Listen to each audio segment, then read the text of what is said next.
L'implication en mathématiques est un outil très puissant, permettant de vérifier de nombreux théorèmes. En effet, on peut rédiger une preuve d'un côté par équivalence, et cette rédaction sera très rigoureuse et parfaitement suivie. Mais on peut également le rédiger par double implication, c'est-à-dire en le prouvant dans un sens, puis dans le sens inverse. Par exemple, prenons la phrase de vérité « S'il fait beau, je sors une vidéo ». On peut la traduire en langage mathématique par il fait beau, implication, je sors une vidéo. En revanche, ce n'est pas parce que je sors une vidéo qu'il fait particulièrement beau.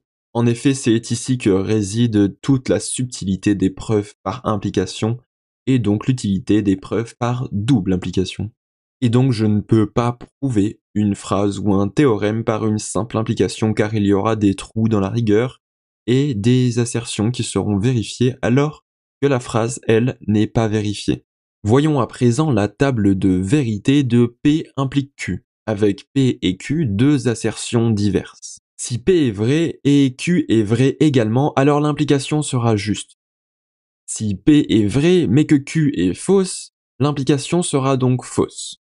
En revanche, si P est fausse et que Q est vrai, l'implication sera toujours vérifiée, et également pour le cas où P est vrai et Q est faux. L'implication sera également fausse. Nous avons donc ce tableau avec ces 4 lignes où une seule de ces 4 lignes est fausse, celle où P est vrai et Q est faux. En revanche, pour les autres, on ne peut rien prétendre, on ne peut rien affirmer. Nous allons à présent voir un exemple de preuve par double implication en mathématiques. La proposition est la suivante. Si f est borné, alors la valeur absolue de f sera majorée. Nous allons donc raisonner par double implication, en commençant par le sens direct. Supposons ainsi f borné. Si f est borné, cela signifie que il existe deux réels petit m et grand M, tels que pour tout x appartenant à l'ensemble de définitions de la fonction, f de x sera compris entre petit m et grand M, avec des inégalités larges. Alors on peut traduire cette phrase par pour tout x appartenant à l'ensemble de départ ou de définition de la fonction f, la valeur absolue de f sera plus petite ou égale au maximum de petit m ou de grand M.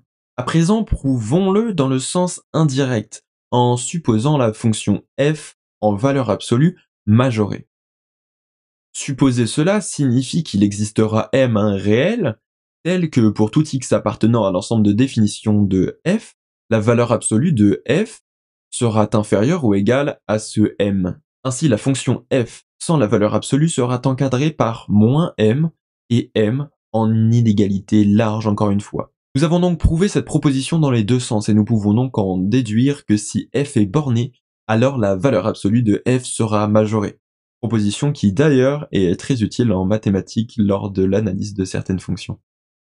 La preuve est ainsi terminée, nous avons raisonné par double implication au lieu de raisonner par équivalence qui mènerait sûrement à une preuve plus compliquée et plus longue.